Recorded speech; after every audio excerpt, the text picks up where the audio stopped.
menit akan agak cepat saja, mudah-mudahan nanti bisa diskusi lebih panjang ya. Terima kasih atas kesempatan yang diberikan. Selamat malam Bapak Ibu sekalian. Alhamdulillah kita bisa bertemu pada kesempatan malam hari ini yang sedianya sudah direncanakan dari sebelumnya. Pada kesempatan ini saya diminta untuk mungkin menyampaikan atau merangkum apa yang sudah pernah dibaca sebelumnya terkait dengan filosofi dan manfaat kefir susu bagi tubuh kita. Kenapa harus filosofi? Karena memang ketika kita berpikir bertindak bijak, maka ujung-ujungnya adalah atau dasarnya adalah dari salah satu cara berpikir kita, yaitu tadi berpikir kritis. Berarti kita berupaya untuk bijak terhadap sesuatu. Salah satunya dalam pemilihan asupan makanan ke dalam tubuh kita. Nah, judul yang saya sampaikan pada malam ini yaitu kefir susu mengapa perlu. Nah, jadi apa sebetulnya yang membuat kita perlu mengkonsumsi atau memasukkan katakanlah kefir susu ke dalam tubuh kita. Tadi malam sudah dibahas tentang sejarah kefir itu apa, namun demikian alangkah bijaknya juga apabila kita melihat kembali sebetulnya seberapa perlu kita terhadap kefir ini. Ada pepatah mengatakan bahwa kalau Anda mau mengenali siapa pencipta Anda, maka kenalilah ciptaannya. Nah, kita sebagai makhluk yang diciptakan oleh Allah, oleh Sang Pencipta, maka tentu akan sangat baik ketika kita mengetahui bagaimana Allah menciptakan diri kita ini secara sebegitu sempurna, semua sudah dalam ukuran-ukurannya seperti itu, sehingga tidak ada pernah ada yang salah begitu, dan selalu by design, artinya sesuai dengan rencana Allah seperti itu. Nah, mengutip apa yang disampaikan di dalam website Gut Microbiota for Health, jadi kecenderungan orang-orang sekarang itu mulai memperhatikan, jadi para ilmuwan mulai memperhatikan, bahkan ada satu bidang kajian khusus dan ada satu kelompok khusus peneliti yang mengkaji tentang gut microbiota. Nah, di laman tersebut disebutkan bahwa tubuh kita ini yang rata-rata mungkin orang dewasa begitu ya 70 kiloan, itu ternyata 200 gram diantaranya itu merupakan atau terdiri dari mikrobiota. Nah, jadi kalau dilihat mungkin sebesar buah mangga lah ya seperti itu. Nah, ukurannya hanya sebegitu. Nah, tapi itu kalau dilihat dari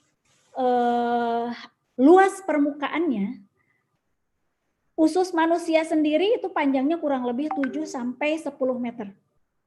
Nah, tetapi kalau tadi yang 200 gram itu mikrobiota atau mikroba yang ada di dalam usus kita ini, dalam sistem pencernaan ini, kemudian dijejerkan sedemikian rupa, maka ini kurang lebih luasnya sekitar 30 sampai 40 meter persegi.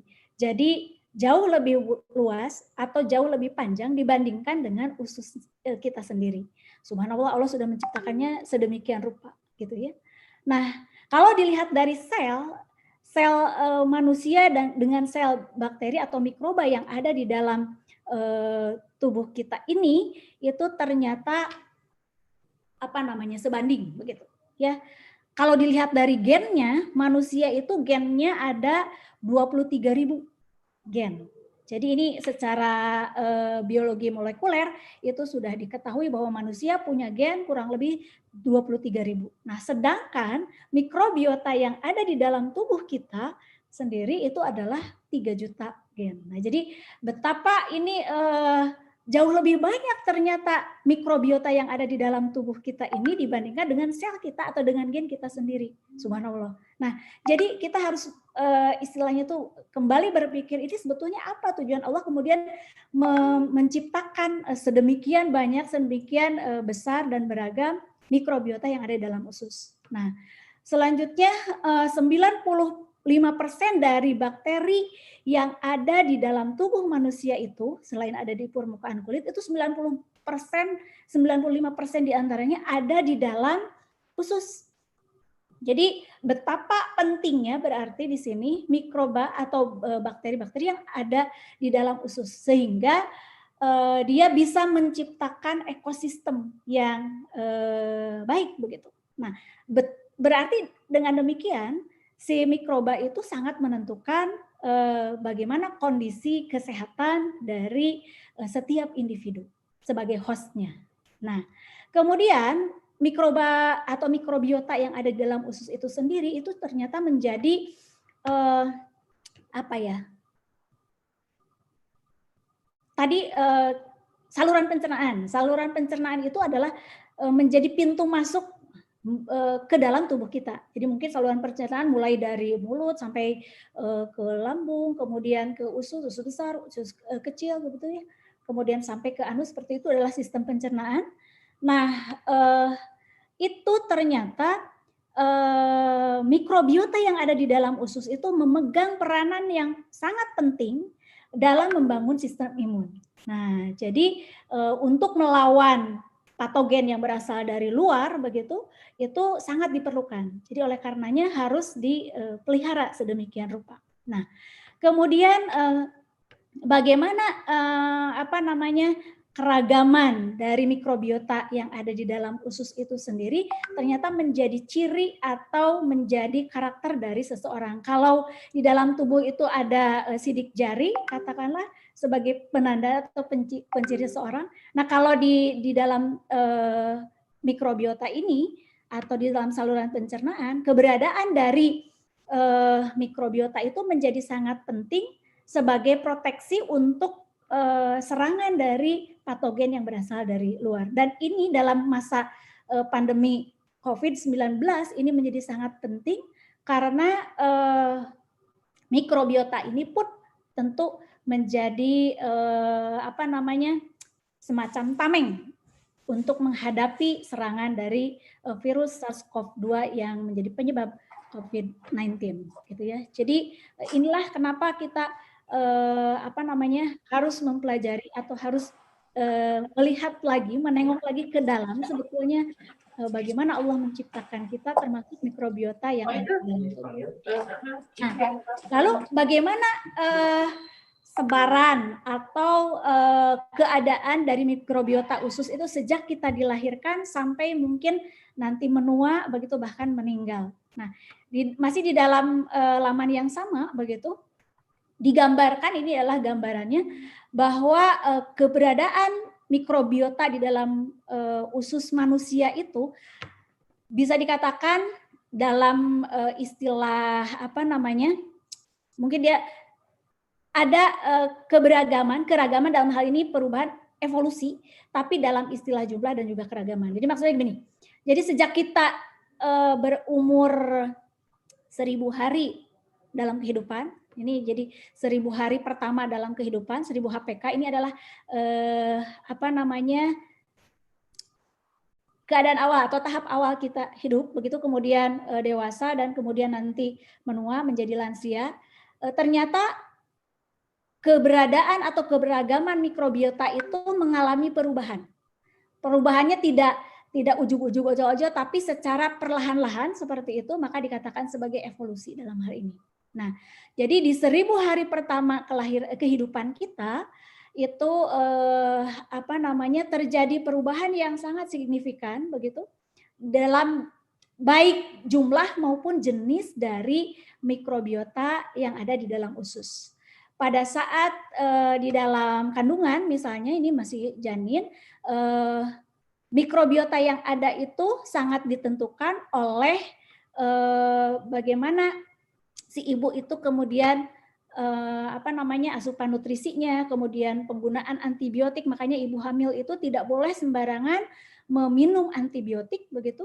Kemudian bagaimana lifestyle dari ibunya, mungkin apakah dia merokok, apakah dia meminum alkohol atau mengkonsumsi makanan-makanan yang sehat seperti itu. Dan juga bagaimana kolonisasi si mikrobiota itu yang ada di dalam uterus, di dalam rahim dari ibu yang hamil seperti itu. Jadi mengalami perkembangan yang sangat signifikan begitu, termasuk sejak dilahirkan sampai usia 2 tahun. Jadi di sini yang paling banyak itu adalah didominasi oleh Firmicutes dan juga Bacteroides. Nah, jadi ini adalah dua keluarga begitu dari bakteri yang baik bagi tubuh manusia begitu ya. Nah, kemudian pada saat dewasa itu cenderung stabil. Kalau tadi ini meningkat secara tajam seperti itu, tapi pada saat dewasa cenderung stabil, tetapi ini juga dipengaruhi oleh jenis makanan, gaya hidup, kemudian olahraga, apakah dia olahraga atau tidak, dan juga obat-obatan yang dikonsumsi. Nah, jadi hal-hal inilah yang kemudian mempengaruhi keberagaman dan juga jumlah mikrobiota yang baik yang ada di dalam usus. Begitu ya. Demikian pula ketika sudah mencapai usia dewasa atau lansia, itu ternyata bisa mengalami penurunan jumlah mikrobiota, begitu ya. Dan ini sangat dipengaruhi oleh kemampuan fisiologis, kemudian jenis makanan yang dimakan, kemudian gaya hidup dan lingkungan tempat tinggal, dan juga obat-obatan yang dikonsumsi. Jadi mungkin orang dewasa itu atau lansia itu sudah lebih banyak obat-obatan yang dikonsumsi yang mungkin untuk tadi mengatasi penurunan fungsi fisiologis ini, tapi kemudian berdampak pada jumlah mikrobiota yang berada di dalam usus. Nah, itulah yang kemudian menyebabkan terjadinya perubahan. Nah, apa yang terjadi berikutnya? Nah, kan seharusnya dalam tubuh orang yang sehat itu terjadi keseimbangan. Jadi dalam sistem saluran pencernaan manusia itu harusnya terjadi keseimbangan mikrobiota yang baik yang ada di dalam usus. Mulai dari Firmicutes, kemudian Bacteroides, kemudian Actinobacteria, Protobacteria, Verrucomicrobacteria, dan seterusnya begitu ya. Jadi ini adalah jenis-jenis bakteri yang baik bagi tubuh manusia dan fungsinya sangat banyak, mulai dari fungsi metabolik, kemudian menghasilkan vitamin, asam amino, kemudian short fatty acid atau asam lemak yang rantai pendek yang memang diperlukan, kemudian mematangkan imun, lalu istilahnya itu mempertahankan diri dari patogen dan juga memodulasi fungsi dari saraf seperti itu. Nah, namun demikian karena kehidupan manusia itu seperti tadi sudah diungkapkan bahwa lifestyle bisa berubah begitu ya. Mungkin karena ada antibiotik yang diminum masuk ke dalam saluran pencernaan, lalu ada alkohol, lalu kebersihan tidak terjaga seperti itu, dan bisa jadi juga ada kekurangan atau penurunan imun. Lalu ada juga yang kelebihan imun. Nah, maka ini akan terjadi disbiosis. Disbiosis berarti terjadi ketidakseimbangan tadi mikrobiota yang ada di dalam sistem pencernaan. Begitu. Nah, apa yang akibatnya ketika terjadi disbiosis? Nah, maka di sini ternyata terjadi perubahan komposisi dari kelompok-kelompok bakteri yang ada di dalam tubuh manusia. Contoh misalnya, ketika seseorang mengalami obesitas atau diabetes tipe 1 begitu ya, maka ini yang terjadi peningkatan jumlah Firmicutes tetapi mengalami penurunan Bacteroides. Nah, jadi kemudian ada juga yang diabetes tipe 2 misalnya. Jadi di sini terjadi peningkatan jumlah Clostridium tetapi kemudian terjadi penurunan Rhizosphoria seperti itu.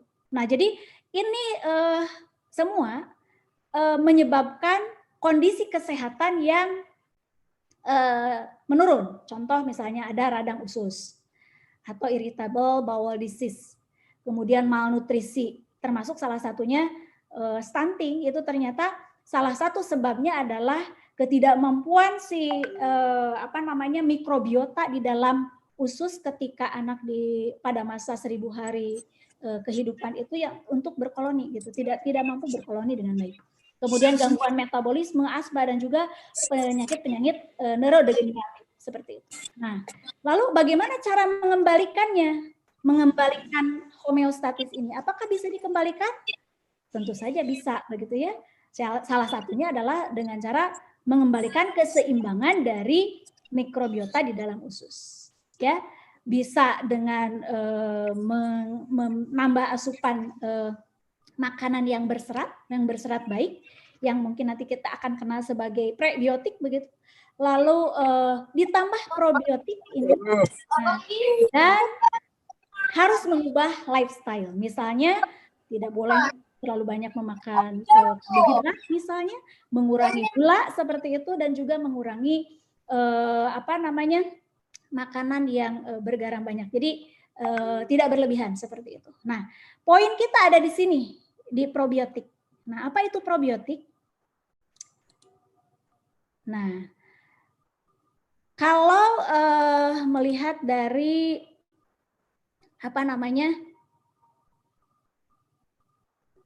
tadi terkait dengan disbiosis dulu mungkin ya, saya sambungkan dulu dengan ini.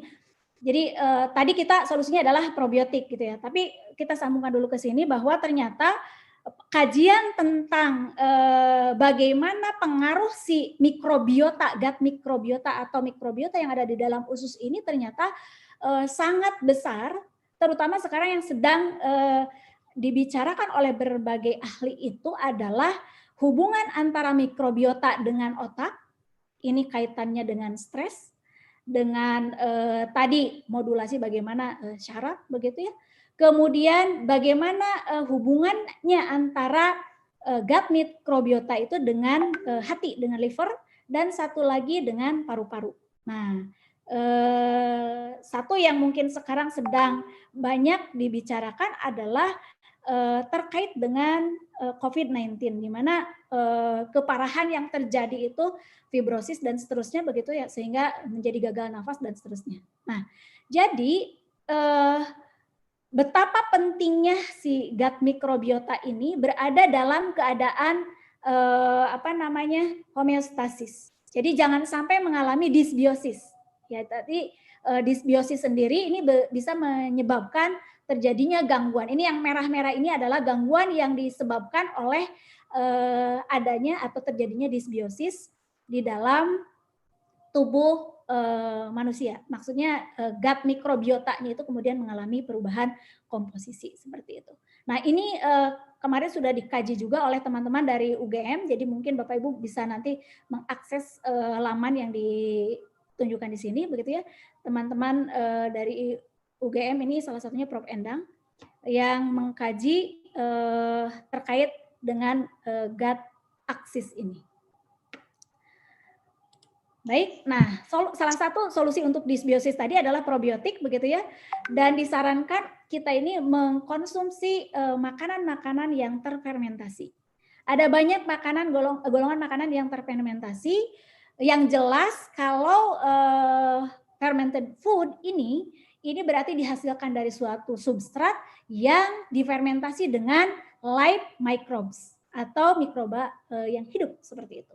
Hasilnya bisa jadi ada dua kelompok. Nah, ada fermented food yang kemudian menghasilkan produk-produk fermentasi tapi tidak mengandung live microbes, artinya mikrobanya tidak hidup. Nah, tetapi ada juga produk fermentasi ini yang kemudian dia mengandung si mikroba yang hidup. Artinya ketika kita makan, dia mikrobanya hidup, bahkan bisa sampai di usus dan mampu berkoloni. Dan itu yang disebut dengan probiotik. Nah, ini ada beberapa contoh minuman yang mengandung live probiotik. Bapak Ibu bisa kita bandingkan, kita punya Yakult, punya yogurt, dan juga kefir susu. Silakan Bapak Ibu mau pilih yang mana. Kalau dibandingkan dari sisi live microbes-nya, Yakult itu kemarin oleh Ibu Irna sudah disebutkan juga hanya satu strain saja, yogurt itu 2-5, atau kemarin disebut oleh Bu Irna itu sampai 8 strain begitu. Tetapi baik Yakult maupun yogurt itu hanya bakteri. Nah, sedangkan kalau kefir susu itu lebih dari banyak macam-macam ini yang menyebutkan. Ada yang lebih 40, lebih dari 50, bahkan ada yang menyebutkan 60. Tapi saya mencantumkan di sini lebih dari 50 jenis mikroba yang ada di dalamnya, baik bakteri yang baik maupun yeast. Nah, jadi salah satu perbedaan utama dari Yakult, yogurt, dan kefir, dalam kefir itu ada yeast. Sedangkan di dalam yogurt dan Yakult itu tidak ada yeastnya, begitu. Nah, inilah mungkin yang bisa Bapak Ibu pilih. Nah, kalau tadi ditanya kenapa kita minum kefir susu, nah mungkin salah satu alasannya ini. Tadi untuk mengatasi dysbiosis. Oke, banyak literatur yang menyebutkan bahwa atau yang mengkaji tentang kefir ini, ketika Bapak Ibu search di Google saja misalnya kefir atau bioactivity of fermented food kefir misalnya seperti itu, akan ditemukan ribuan bahkan mungkin jutaan file yang mengkaji tentang itu. Salah satu di antaranya ini yang terbit tahun 2019 yang merupakan review dari Food Science and Nutrition begitu, menyebutkan bahwa lebih dari 50 spesies probiotik begitu yang ada berupa bakteri dan yeast seperti itu. Ini adalah nama-nama spesies bakterinya dari kelompok Bifidobacterium, kemudian Lactobacillus, Streptococcus, kemudian Candida, ini berarti yang kaitannya dengan yeast begitu, Saccharomyces, dan juga Acetobacter. Nah, jadi lebih lengkapnya mungkin Bapak Ibu bisa cek di sini. Tadi ada yang bertanya di di forum di WhatsApp tentang nama-nama spesies. Ini nama spesies bakteri atau yeast yang ada di dalam kefir begitu. Nah, lalu ini adalah komposisi, kalau tadi mikrobiotanya apa saja, ini adalah komposisi dari komposisi kimia dan juga nutrisinya. Jadi kefir itu dalam 100 gram kurang lebih memiliki lemaknya ini tapi sudah jadi lemak baik ya, SCFA, short chain fatty acid, ini kurang lebih 3,5%, lalu proteinnya 3,3, laktosanya 4,0, kemudian airnya 8,7 dan juga energinya 65 kilokalori. Lalu di sini asamnya berarti asam susu itu 0,8, kemudian etanolnya 0,9, asam laktatnya 1, kolesterol dan seterusnya. Ya, selain itu juga asam amino. Nah, ini yang sangat penting. Jadi susu itu kandungan utamanya adalah protein begitu dan tapi dalam bentuk globular. Nah, ketika difermentasi maka akan menjadi peptida bahkan menjadi asam amino. Dalam kefir itu asam-asam amino yang penting adalah satu triptopan. Ya, triptopan ini yang kemudian membuat Bapak Ibu menjadi lebih santai, tenang begitu ya, atau bisa dikatakan sebagai anti stres begitu ya, karena triptopan ini menjadi substrat atau bahan untuk pembentuk serotonin. Serotonin kita tahu itu adalah hormon untuk meredakan stres. Jadi Bapak Ibu kalau stres wayahna minum kefir katakanlah 1 gelas kemudian tidur insya Allah tenang kembali ya. Jadi ada triptopan, fenilalanin, leusin, isolosin, treonin, metionin, lisin dan juga valin. Dan ini sebagian besarnya adalah bukan sebagian besar, bahkan ini adalah asam amino esensial 1, 2, 3, 4, 5, 6, 7, 8, 9, 10. Jadi 10 asam amino esensial ada di sini. Bayangkan. Jadi kalau bagi saya sendiri begitu subhanallah begitu ya. 10 asam amino esensial ada di dalamnya. Meskipun jumlahnya berbeda-beda begitu ya. Lalu trace elemennya mulai dari besi, tembaga, ya, Cu berarti, kemudian molybdenum, kemudian mangan juga seng. Nah, ini seng yang diperlukan pada masa COVID ini ternyata ada juga di dalam kefir begitu ya. Kemudian ini vitamin juga dihasilkan di dalam kefir seperti itu. Dan Bapak Ibu bisa cek di jurnal Milk of Science and Biotechnology di isu nomor 36. Volume 36 isu nomor 1 halaman 1 sampai 13 gitu. Nah, lalu apa sih sebetulnya manfaat kefir susu ini gitu. Nah, ini adalah rangkuman dari sejumlah atau hasil review sejumlah jurnal terkait dengan pemanfaatan kefir. Yang dimanfaatkan bisa kefirnya sendiri, kemudian kefir grains-nya, kemudian bakteri yang diisolasi dari kefir, kemudian yeast-nya, kemudian asam laktat, bakteri asam laktatnya, kemudian kefiran, lalu bakteriosin, berarti ini senyawa yang dihasilkan oleh si bakterionya itu, bakteri. Kemudian yang hijau ini berarti kefirnya yang dibuat dari apa namanya, kedelai, begitu. Nah ini bisa kita lihat resumenya, jadi bisa digunakan untuk obesitas dan anti diabetes begitu, kemudian anti kanker, kemudian kesehatan sistem pencernaan, kesehatan mental sekalipun, lalu metabolisme kolesterol, kemudian kemarin ada yang bertanya apakah bisa menyembuhkan luka, ternyata bisa untuk apa namanya kulit dan juga menyembuhkan luka begitu. Kemudian ini yang penting untuk sekarang untuk imunomodulasi atau imunomodulator gitu ya, termasuk anti alergi dan juga anti mikroba. Jadi sangat banyak di sini manfaatnya, bahkan di apa namanya komunitas kefir itu sudah dicatat, dibukukan sampai ada 100 manfaat kefir begitu ya, subhanallah, sangat banyak. Oke.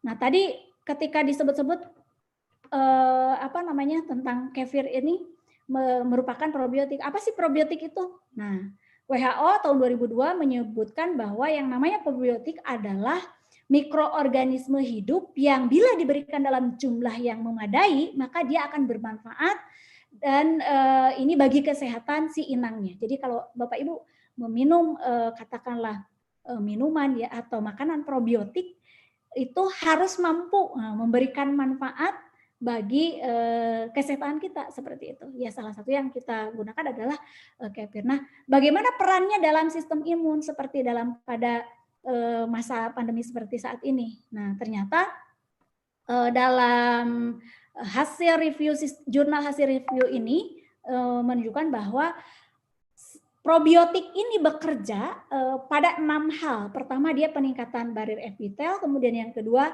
peningkatan adhesi pada mukosa usus, yang ketiga penghambatan secara bersama-sama terhadap adhesi patogen, lalu eksklusi kompetitif dari mikroorganisme patogen, lalu memproduksi zat anti mikroorganisme yang patogen tadi, dan memodulasi terbentuknya sistem imun. Nanti akan lebih jelas disampaikan oleh Dr. Ambar insya Allah ya. Nah, lalu bakteri apa saja yang berfungsi dalam sistem imun itu? Nah, ini yang sudah berhasil diteliti Bapak Ibu. Ada Lactobacillus gasseri, Acidophilus, Bulgaricus, Thermophilus, Rhamnosus, Plantarum, Bifidobacteriolum, dan S. boulardii. Dan semuanya ini ada di dalam kefir. Jadi berbahagialah Bapak Ibu sekalian, termasuk saya yang secara rutin menggunakan dan memanfaatkan kefir untuk nutrisi harian kita. Insya Allah imunitas Bapak Ibu sekalian kuat gitu ya. Nah, jadi ketika ditanya mengapa Bapak Ibu memilih kefir susu, ya pertama tentu alasannya karena sudah sangat lama ini dikenal dan aman. Seperti itu, atau kita sebut sebagai generally recognized as safe. Nah, sekali lagi kefir itu bukan obat tetapi nutrisi. Nah, sehingga sering disebut sebagai functional food atau nutraceutical. Lalu memiliki jumlah probiotik yang lebih dari 50 jenis, berarti ini multi strain. Lalu memiliki kandungan makro dan mikronutrien, bioaktivitasnya beragam. Lalu ini ketika Bapak Ibu membuat tidak perlu skill yang luar biasa begitu. Bahkan insya Allah 80-90 orang peserta yang hari ini ikut pelatihan insya Allah pasti bisa membuatnya. Kalau tidak bisa ya pakai moto saya aja. Bisa, sing bisa, kodo bisa, awas tentu bisa. Insya Allah mudah kok ya. Bahan baku mudah dan mudah ditemui begitu, terutama di Jawa Barat, di Bandung banyak begitu. Kalaupun sesulitnya pun kayaknya di Indonesia sekarang sudah banyak mart-mart begitu ya, banyak apa namanya, banyak susu yang sudah susu segar yang kemudian dijual di supermarket seperti itu. Kemudian ini bisa digunakan oleh anak dewasa maupun yang usia lanjut. Nah, tadi ada yang bertanya usia lanjut. Betul, memang bisa digunakan. Hanya mungkin ada beberapa hal yang harus diperhatikan. Nanti bisa diobrolkan dengan Dokter Ambar atau nanti dengan Pak Teddy.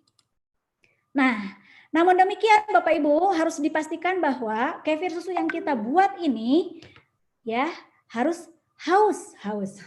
Pertama harus halal, kedua harus aman, yang ketiga harus utuh, dan yang keempat harus sehat.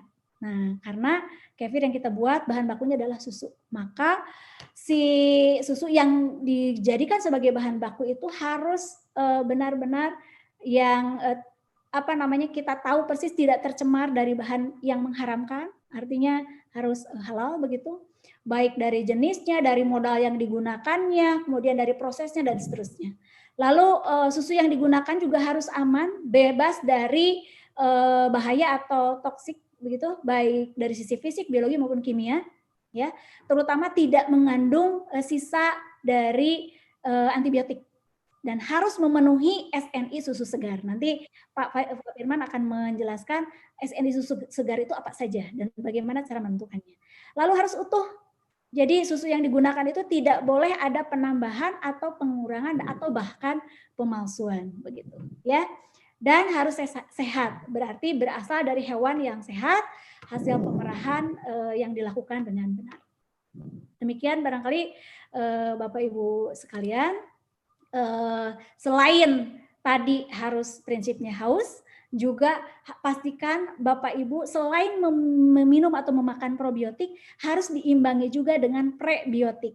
Nah, kalau probiotik itu si mikroorganisme yang hidup, nah supaya dia bisa tetap hidup berkoloni di dalam usus, dia perlu makanan, dia perlu tempat tinggal, salah satunya adalah serat yang harus dikonsumsi oleh Bapak Ibu sekalian, termasuk saya, dan ini adalah sumbernya yang disebut dengan prebiotik. Sehingga kalau probiotik dengan prebiotik ini ada dalam satu kesatuan, maka disebut sebagai simbiotik. Nah, disitulah tadi usus kita kemudian akan menjadi homeostasis alias terjadi keseimbangan mikrobiota di dalam usus, dan itu berarti salah satu modal untuk sehat. Sekali lagi